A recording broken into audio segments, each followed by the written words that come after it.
Video game adaptations of anime have gotten a bad rap over the years. While some succeed in capitalizing on the enjoyable aspects of the anime or manga they're based on, others seem to fall flat as simply retellings of the narrative's origins.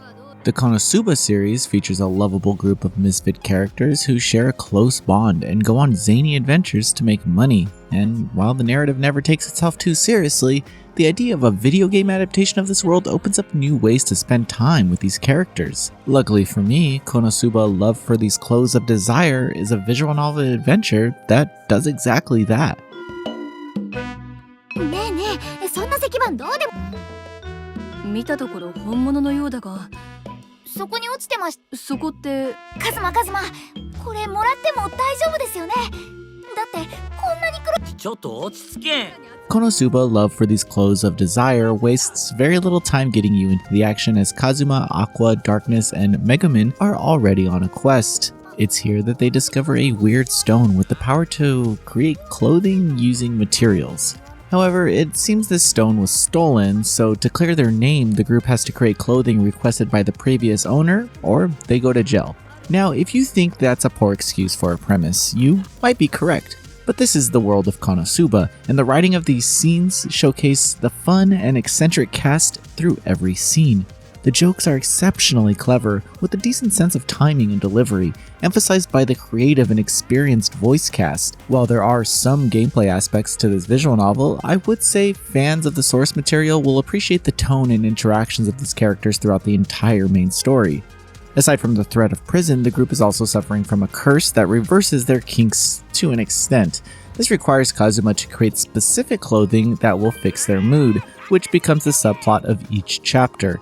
Kazuma can also improve his relationship with the characters by creating their clothes and spending time with them.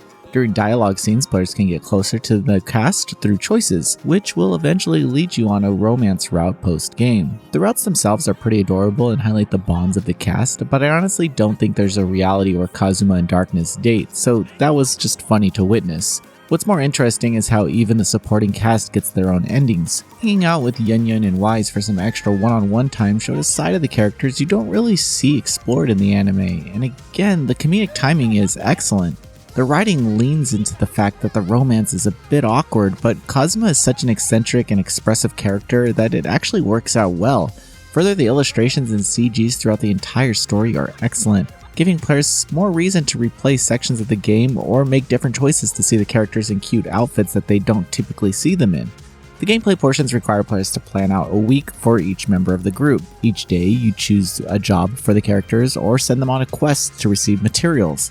These materials can then be used to create the required clothes. This ends up creating a decent game loop that flows naturally with the story. Quests during these work weeks also come with short skits that are equally as hilarious as the main story. However, I wish there was a way to know your progress on these job-specific quests that unlock as you make your characters do jobs they like or don't like. The transparency of how to clear routes and the effects choices will have on the character's affection would have just made things a little easier.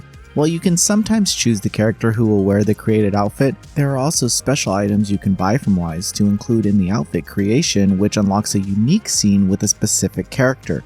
However, these items get really expensive, so don't bother trying to buy everything on your first playthrough. The main story is relatively short, which actually works out if you're trying to see all the endings. Outside of all this, what you see in Konosuba Love for These Clothes of Desire is what you get.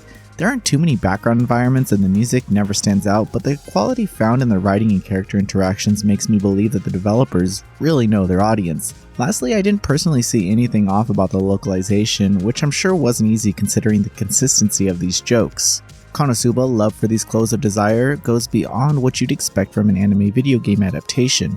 The character writing is as hilarious as the source material, and the option to see the cast in cute clothes really only makes this for the fans. There's noticeable quality put into the writing and CGs, but as a result, the menuing, music, and environments took a hit. Regardless, this is a lot of fun, and if you're like me and can't get enough Konosuba, this game is an excellent supplement.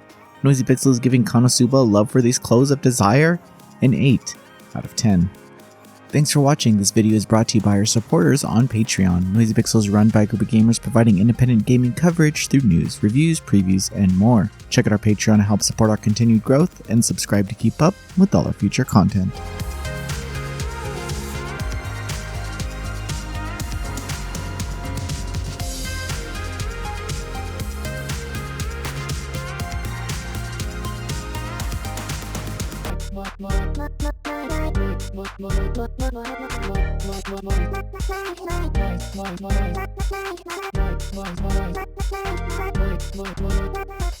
Voice pixel.